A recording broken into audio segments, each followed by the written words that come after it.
Sexta-feira, 6 de maio de 2022. O Dose Dupla de hoje começa mostrando o poço profundo em que se meteu o jornalismo praticado no Brasil. Lá fora, as últimas incursões dos mentores da nova ordem mundial também mexeram com a ética e os valores defendidos e praticados pela imprensa. Mas no Brasil a gente consegue ver essa podridão mais de perto e, por sinal, bem intensa.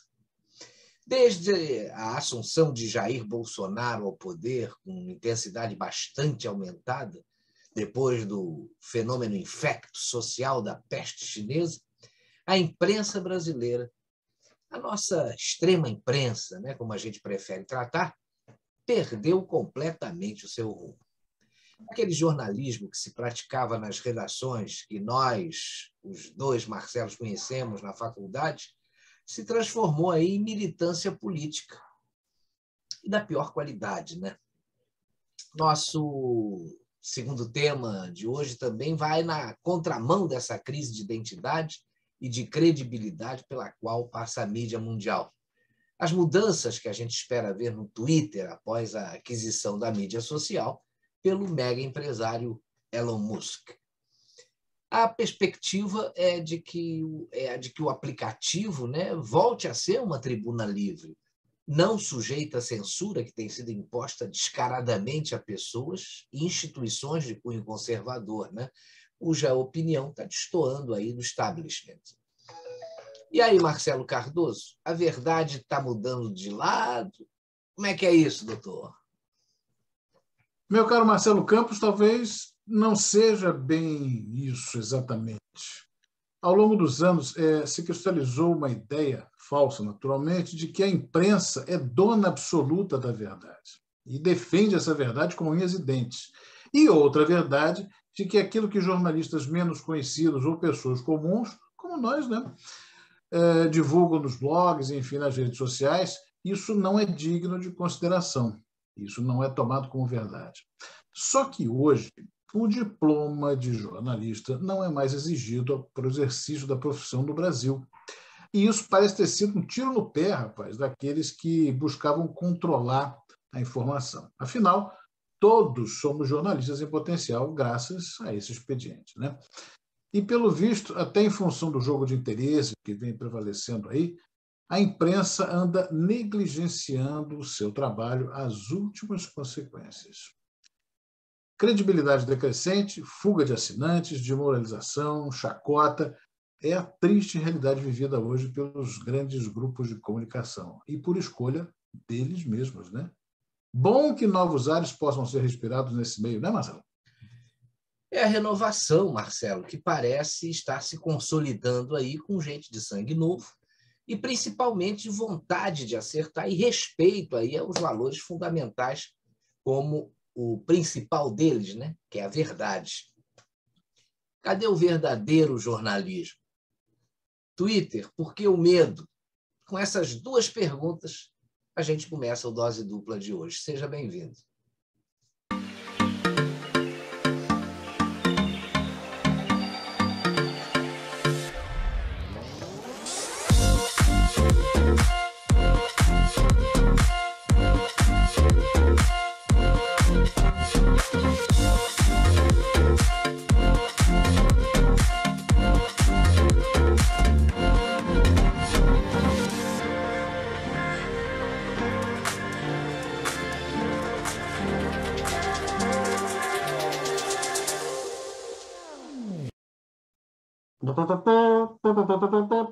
O seu Repórter Elcio informa em edição extraordinária. CNN, comandante russo acorda morto na Ucrânia. Folha de São Paulo, Rainha Elizabeth II morre aos 194 anos ou mais ou menos isso em Londres. Correio Brasiliense, americana será a primeira astronauta a repetir os passos de Louis Armstrong na Lua. What a wonderful world! Opa, grande repórter essa dos bons tempos de uma imprensa séria, né? Parecia até o nosso saudoso Contígio Teodório e antes o Heron Domingues, né? O Pontes Deodoro fazia o Repórter Esso no Canal 6 aqui no Rio, a saudosa TV Tupi. E o grande Heron Domingues, um pouco mais distante no tempo, né, na histórica Rádio Nacional. Mas galhofas aí à parte, Marcelo, essa falta de seriedade, o termo é esse, né, da nossa extrema imprensa, está cada vez mais patente, né? Então, faça a gentileza aí de nos apresentar a pérola do carnaval fora de ética, digo fora de época, né? Que a Goebbels News teve a coragem de oferecer ao distinto telespectador. Não é a mesma frase do jornalista, pelo amor de Deus, jornalista dessa emissora? Como é que era, hein? Vou dizer ela agora. Só antes uma observação. No meu Facebook apareceu um aviso de que essa notícia da CNN que falou do comandante que acordou morto, isso foi uma montagem, que não sei o quê, porque eles são os donos da verdade. A agência Lupa teria visto e dito que não é. Mas vamos lá, rapaz, abrindo aspas para Marcelo Cosme. Você se lembra dele caminhando, fazendo o seu Cooper, né? E logo estando de Cooper feito na praia de Ipanema, durante o lockdown, todo mundo preso em casa, mas ele lá fazendo a corridinha dele, porque ele podia. Ele na programação do canal pago de notícias do Grupo Globo, naqueles dias de folia extemporânea, agora no final de abril. Disse ele: os dois lados da retomada do carnaval. Tem preocupação, acidentes sempre acontecem, uma menina morreu, mas tem a festa, né? E a Flávia, nossa rainha aqui do Carnaval em Pauta, desfilou lindamente pela Marquês de Sapucaí. O meu intelecto ainda não processou por completo essa informação, Marcelo. Ele ainda está tentando buscar aí um resquício de humanidade, respeito, ética, enfim, de jornalismo. Mas nada disso, por enquanto, foi encontrado. Você vê um cachorro morto por um segurança de supermercado, como aconteceu, acho que no Rio Grande do Sul, acarretou um boicote sem precedentes à loja. Mas a morte de uma menina, no intervalo entre duas escolas do primeiro dia do desfile do Rio, foi, na visão do jornalismo oficial da folia, um mero dano colateral. Um assunto sem importância que não merece mais do que uma matéria no RJTV. E, claro, tanto quanto possível, culpando o motorista do caminhão que puxava o carro alegórico, que não tem assistência de ninguém nesse trabalho, nem tem ponto de vista favorável para detectar alguém subindo sem autorização na estrutura. A jovem mãe, grávida do segundo filho, lanchava numa praça próxima e deveria ter a filha, que era uma criança, sob seus cuidados, mas não tinha. Como o filho de Cissa Guimarães estava andando de skate numa via interditada ao tráfego para manutenção e não deveria, nem poderia estar lá. Em ambas as situações, houve exposição a perigo, consciente ou inconscientemente, com o pior dos resultados possíveis. Enfim, Marcelo, só faltou o fecho da nossa serelepe apresentadora oficial dos desfiles, repetindo a sua própria frase de efeito dos tempos de locutora do Noticiário da Tarde, completando com a deixa da transmissão. O choro é livre e o carnaval é globeleza. Pois é. O desfecho do episódio aí nas vias próximas da dispersão da Marquês de Sapucaí foi trágico, né? Mas talvez não bastante para tocar o sentimento dos comentaristas da Goebbels News, cuja preocupação era mais festeira do que jornalística, infelizmente. Eu não sei se você lembra, mas 40 anos atrás, isso aconteceu em 1982, na largada do Grande Prêmio de Fórmula 1 de Montreal, no Canadá, houve um acidente que ceifou a vida do piloto italiano Riccardo Paletti. Não sei se você lembra, mas o resgate demorou aí 25 minutos, né? Especialmente aí para um homem com esmagamento do tórax e aspirando fumaça do incêndio causado pela queima de 200 litros de gasolina à sua volta, que não é brincadeira, né? Passados os primeiros 10 ou 15 minutos, sem uma definição quanto à realização do Grande Prêmio, que viria a ter relargada quase 2 horas depois, a Globo, que era a única emissora que tinha os direitos de transmissão, né, simplesmente se despediu dos telespectadores e, para tapar o buraco na programação, em meio à tensão dos acontecimentos, escolheu a pior opção de programa para pôr no ar, uma reprise dos Trapalhões. É de lascar, né? Globo e você, tudo a ver. Essa eu vi, cara. Eu estava na casa de um amigo no Cosme Velho e eu vi isso ao vivo. Eu falei, o quê? Os Trapalhões, cara. O cara da pega bota um programa de humor para tapar esse buraco e não faz o trabalho jornalístico de acompanhar o que estava acontecendo, coisa que acabou a Globo fazendo em 94, quando houve o acidente com a Ayrton Senna, né? Você vê, é essa mesma imprensa que praticamente crucificou uma pessoa das relações familiares da atriz Nissete Bruno quando ela morreu vitimada por complicações da peste chinesa em novembro de 2020. Foi dezembro. Essa pessoa, né? Você lembra disso, né? Essa pessoa foi visitá-lo no seu retiro, ela estava em casa, afastada de tudo, e teria sido a portadora do vírus, que viria a matá-la. Isso, claro, na análise dos consultores médicos que escrevem sobre infectologia e patologia todos os dias na redação da TV Globo, sem jamais terem posto os pés numa faculdade de medicina. Esses caras da imprensa agora estão de consultores financeiros, olha só, do Elon Musk, preocupados com o que ele faz, com o dinheiro dele, o que ele ganha, prejuízo que possa vir a ter e tal. Mas isso é assunto para daqui a pouco, você vai bem começar esse comentário aí. Mas está tudo errado, né, rapaz? Você viu uma coisa, essa mídia hoje parece ter virado assessoria de imprensa do Supremo Tribunal Federal, né? De tão ardorosa que é a defesa que esses jornalistas fazem das decisões dos homens lá da capa preta, né? Eu acho que a decisão do Alexandre Uglandi, nessa perseguição implacável aí ao deputado Daniel Silveira, deve causar um orgasmo coletivo nas redações, né? Você vê que a crise na relação do STF com o Executivo e a forçação de barra no discurso de ameaças às eleições, que eles fazem questão de colocar, inclusive, as Forças Armadas no meio, né?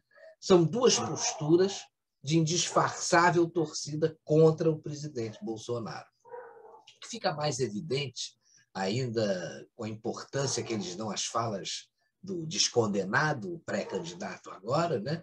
De cujos sincericídios e atos falhos eles não parecem ter a menor vergonha, né? Nem quando o cara ontem, ou melhor, anteontem, né? Fez uma verdadeira campanha pedindo até para os que o assistiam votarem no 13, né? E aí não é crime. São dois pesos e duas medidas dessa justiça que está decepcionando a cada dia, né? Pois é, o jornal local também, o CE-TV, lá de Fortaleza, do Ceará, entrevistando um jovem lá, parece que pelo menos 2 milhões de jovens se alistaram para ser eleitores agora esse ano, o número parece que é 47% maior do que aconteceu 4 anos atrás, em 2018, mas, enfim, você resolveu tirar o título? Ah, sim, tenho, para votar contra o Bolsonaro. Né? Aí, isso também pode. Né? E fora também tem aquela história, né? Bom, depois eu trato disso. É uma questão lá do Renan, mas aí eu prefiro falar depois. Mas vamos lá. Por essas e outras, é que gente boa que pratica jornalismo autêntico, decente, saudável, tem caído fora da grande imprensa. Alexandre Garcia, Luiz Ernesto Lacombe e Augusto Nunes, para lembrar 3 expoentes aqui. Eles mantiveram sua credibilidade, que é indiscutível até para o mais esquerdista dos jornalistas, graças à dissociação desse mundo infectado. O que eu ia falar, então deixa eu completar até o meu próprio raciocínio, é o seguinte: houve uma notícia publicada na Folha de São Paulo de que o filho do senador Renan Calheiros, o Renan Filho, que é governador de Alagoas e saiu do cargo agora para concorrer ao Senado, ele teria o controle de algumas rádios lá em Alagoas e, por meios não muito legais, recebido R$1.200.000 em recursos. Então, para ilustrar a matéria do Renan Filho, o jornalista, ou seja lá o que for, do Yahoo Notícias, publicou uma foto do Jair Renan, filho, número 4, né, do Jair Bolsonaro. Se fosse ao contrário, hein? Que zebra que ia dar, né? Que perseguição, hein? É verdade. Agora, você falou no seu comentário na segunda-feira, e o assunto veio à baila também por meio do nosso amigo aí, Arlindo Lopes Correia, né? Quando a gente fazia aí uma espécie de piloto do novo programa Os 4 Elementos, sobre a manifestação de 1º de maio, né? Que foi assunto desse último final de semana. 2 coisas marcaram aí a tomada de posição da imprensa por conta dos eventos do dia. A tentativa de desmerecer aí os atos dos simpatizantes da direita, ao mesmo tempo, a necessidade de minimizar o vexame da mobilização esquerdista. Acho que foi um dos maiores vexames que a esquerda teve nos últimos Com anos. direito a show, né? Sem público. Aí valia a foto feita bem cedo, né, antes do ajuntamento na Avenida Atlântica, sem ser fiel à hora da passeata. E, por outro lado, a explicação do próprio Lula de que os sindicatos não trabalharam, rapaz, direito para regimentar a claque petista, o que, aliás, não deixa de ser uma confissão de que os protestos liderados pelo PT são ensaiados. E até valem mortadela e cachê. O Lula andou dizendo também anteontem que vai pagar ônibus para as pessoas irem. Isso não é crime eleitoral, isso pode. Agora, você vê a diferença, né? As manifestações de direita, altamente democráticas, embora sejam vistas como antidemocráticas pelos ministros do Supremo e pelo pessoal da esquerda, e as pessoas indo espontaneamente. Essa é a diferença, né? Eu vou de graça, e é exatamente isso. Você vê, nem com cachê o pessoal foi à Praça Charles Miller, lá na porta do Pacaembu, Daniela Mercury com um show de R$100 mil, pago com dinheiro da Prefeitura de São Paulo, e por uma estranha coincidência, né, você vê que mentira tem pena curta e rapidamente aparece, não há como esconder. Né? Já surgiu logo a coisa, a empresa dela sendo remunerada nesse valor, pela Prefeitura de São Paulo, e naquele domingo, e também, além de domingo, feriado, a Avenida Paulista não foi fechada para lazer, como sempre é. Isso só não acontece em caso de chuva. Mas queriam fazer o quê? Atrair o público para o Pacaembu, é isso?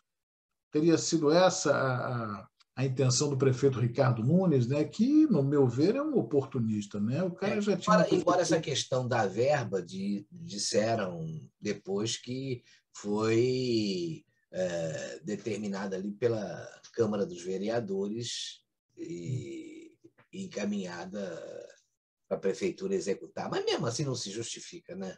Chamemos de conluio, que talvez seja uma palavra que diga respeito a isso. Mas você vê, o cara, ele parece que era vereador, desistiu de concorrer à reeleição e se candidatou como vice do Bruno Covas, já na expectativa de que ele não duraria muito. E não durou. 4 meses, em 4 meses, quer dizer, no dia 2 de maio de 2020, ele assumiu interinamente a prefeitura e 14 dias depois, no dia 16 de maio, morreu Bruno Covas e ele é prefeito sem ter recebido um voto sequer por isso. Né? Coisas do Brasil. Pois é. E o que acontece de interessante também é o seguinte, São Paulo, capital, né, o maior colégio eleitoral em termos de cidade no país, e São Paulo é o maior colégio eleitoral em termos de estado também, mas, enfim, uma cidade que viveu as agruras de ter um Bruno Covas fechando comércio, fazendo o diabo, literalmente, com a população, e, além dele, o Cupincha, João Dória, fazendo também o diabo. Esses caras não conseguiram levar um candidato conservador para o segundo turno das eleições a prefeito em 2020. Isso está envolto aí numa névoa, né? Naqueles bits e bytes, transitando, quem sabe, entre São Paulo e Brasília, mas vamos ver que depois um dia essa verdade aparece. Né? Mas deixa eu continuar o raciocínio aqui. Parece que essa extrema imprensa, rapaz, teve que admitir também que houve uma despiora, lembra do termo? Dos números da preferência pelo Bolsonaro. Houve uma despiora nas pesquisas. Né? E, pelo visto, houve também um desaumento da adesão às fileiras esquerdistas. Né?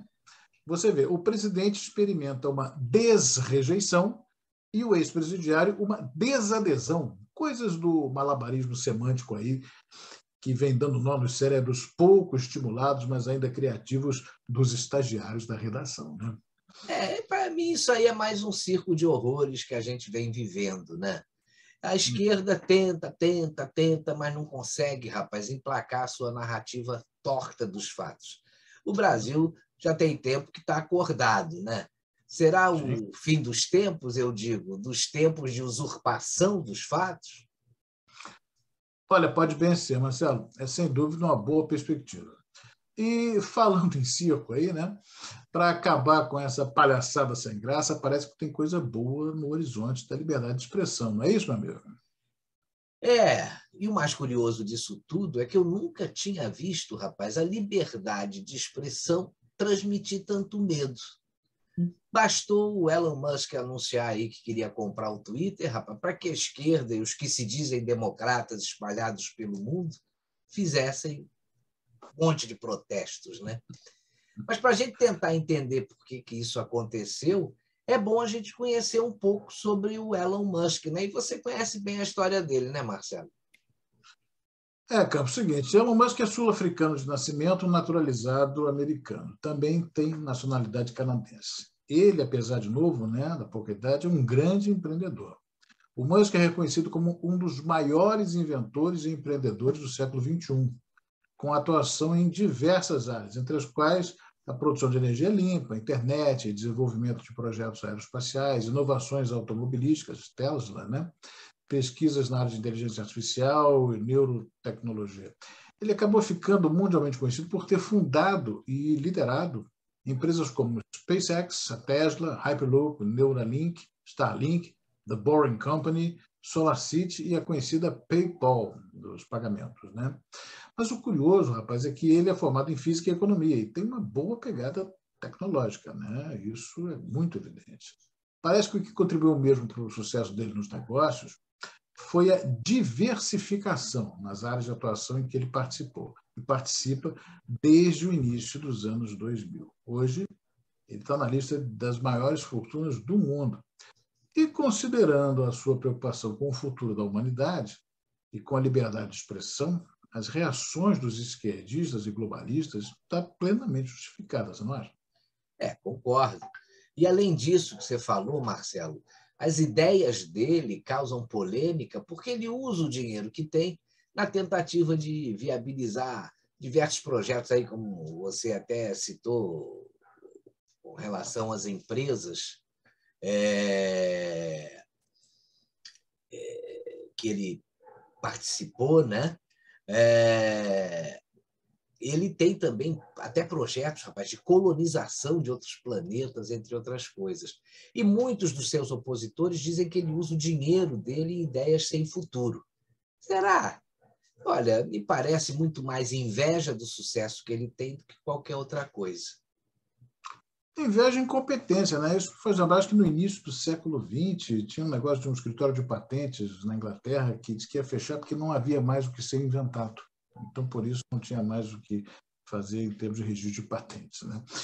É aquela coisa. Como também quando a IBM criou o computador, isso não vai vender mais do que 5 unidades no mundo inteiro nos próximos anos. Televisão também foi outra coisa que pensa, ninguém vai ficar aguentando ficar sentado diante de uma caixa de madeira vendo coisas passar lá, que é a televisão hoje, né?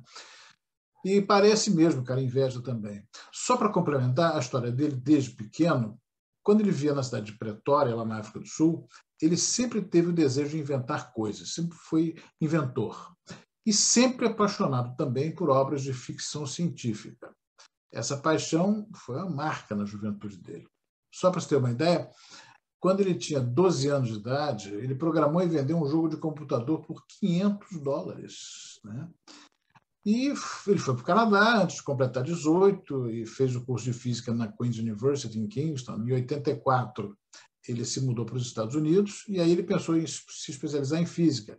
Mas as suas ideias e empreendimentos desejos, como empreendedor, o levaram para um outro caminho, muito bem sucedido. Está aí.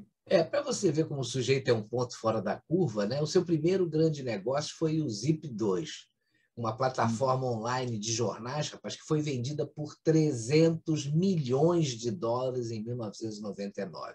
O cara é um Midas na tecnologia, né? Ele criou a XCOM, empresa que se tornou o PayPal, que é um site de pagamento e que o eBay comprou em 2003. Além desses empreendimentos, o Musk teve outros, todos muito bem-sucedidos, né? O que não se pode negar é que ele é um empreendedor nato, ele é um workaholic, um cara extremamente bem-sucedido. E parece que onde ele coloca a mão, as coisas mudam para melhor, né? E é esse o medo que a esquerda mundial globalista passou a ter dele, logo depois que ele adquiriu o Twitter, né? Aí a gente também não pode deixar de enfatizar que, de um tempo para cá, as redes sociais, incluindo o Twitter, né, iniciaram uma verdadeira perseguição ao pensamento mais à direita, em todo o mundo. Isso ficou muito evidente, principalmente durante a pandemia. Quem ousasse falar em tratamento precoce ou preventivo, que se posicionasse contra o lockdown e efeitos colaterais das vacinas, era literalmente cancelado. Ninguém podia mais contestar a Organização Mundial da Saúde, nem a ciência defendida por esse grupo que passou a controlar a comunicação nessa rede social e em outras tantas. E ainda tivemos os problemas relacionados aos algoritmos da plataforma, que foram alterados para prejudicar os twitters de quem simpatizava com o outro lado do espectro político, manipulação mesmo. Mais ou menos o que aconteceu lá com o Envolver, né? Isso ficou muito evidente quando o Elon Musk disse que iria abrir os algoritmos do Twitter, né? A turma se apavorou e andou desfazendo aí algumas operações estranhas, né, com esses algoritmos, tanto que os twitters de pessoas ligadas à direita aumentaram significativamente o número de inscritos, como se fosse um milagre, né? Essas alterações me fazem lembrar de novo aquela história do Acre. De repente, o Acre fechou as urnas. Já está, a eleição já está. Ganha 50 e tantos milhões de votos para a dona Dilma Rousseff. Mas espera aí, cadê a contagem dos votos? Não sei, mas os computadores já estavam processando lá. Enfim, ganhamos tempo, está resolvido o problema. Pá, bate aqui, resolvido o assunto. Mas é bom lembrar que teve gente famosa que em apenas um dia aumentou em mais de 60 mil o número de inscritos, né, nos seus perfis. E eu te pergunto, por que tanto medo, hein? Porque a perspectiva é de que a verdade apareça, simples assim, né? Veja que quando Elon Musk adquiriu 9,2% lá das ações da empresa, tornando-se aí o seu maior acionista, o Twitter informou que ele ia fazer parte do conselho de administração. Eu lembro que o CEO do Twitter tinha declarado que o Elon Musk traria grande valor ao conselho por ser um apaixonado e um crítico intenso do serviço. Mas quando ele anunciou que estava ansioso para trabalhar no conselho de administração da plataforma, e aí sim, para fazer melhorias significativas no Twitter nos próximos meses, ele deve ter provocado arrepios em muita gente da empresa, né? E disse mais, que levando em conta que o Twitter serve como uma praça pública de fato, não aderir aos princípios da liberdade de expressão prejudica a democracia, que é óbvio, né? Aí a turma que se diz democrata, mas que de democratas não tem nada, caiu de pau. Bem coisa, ele resolvendo entrar de solo no sentido de modernizar, aperfeiçoar o Twitter, ele acabou provocando uma reação de fricção científica. Foi aquele atrito, né? Foi aquele arrepio general. Mas, olha, logo depois, você deve lembrar que, e não sei se foi por isso, que o Elon Musk desistiu de integrar o conselho de administração do Twitter.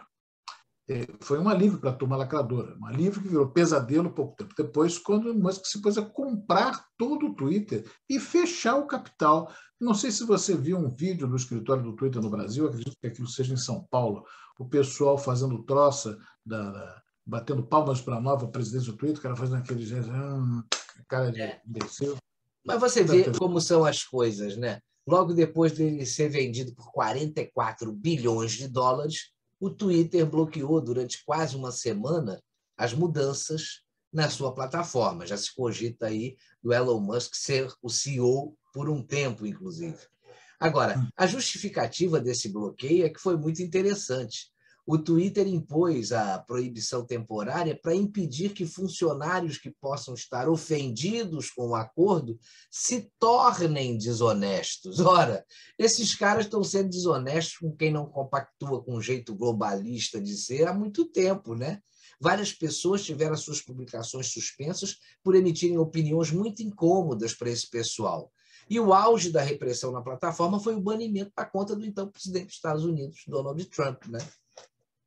Isso foi bem emblemático, né? Eles estavam se achando mesmo, né? Eu acho que jamais passou pela cabeça deles uma mudança tão radical como essa, né? Olha, ninguém defende, claro, as mentiras publicadas nas redes, né? A gente fala disso o tempo todo aqui. Mas em cada país existem mecanismos legais para se buscar reparação, caso alguém se sinta e seja realmente ofendido ou prejudicado por alguma coisa. O que se precisa fazer é acabar com esse falso moralismo que é muito comum na esquerda, no mundo inteiro, não só aqui no Brasil, por meio do qual o que vale é a verdade deles, o resto tem que ser defenestrado. Para você ver que isso não é um movimento que se restringe ao Brasil, né? Isso está acontecendo no mundo inteiro. Há uma verdadeira cruzada contra a liberdade de expressão e cabe a todos nós continuarmos lutando aí para que essas ideias antidemocráticas desses esquerdopatas não prevaleçam. Não passarão. Pois é, por hoje é só. Nós ficamos por aqui. O Dose Dupla vai estar de volta na próxima sexta-feira. Um grande abraço. Valeu, gente. Valeu, Campos. Obrigado pela companhia, pelas mensagens e pela audiência, é claro. Sexta-feira que vem tem mais Dose Dupla aqui no Instant News. Tchau.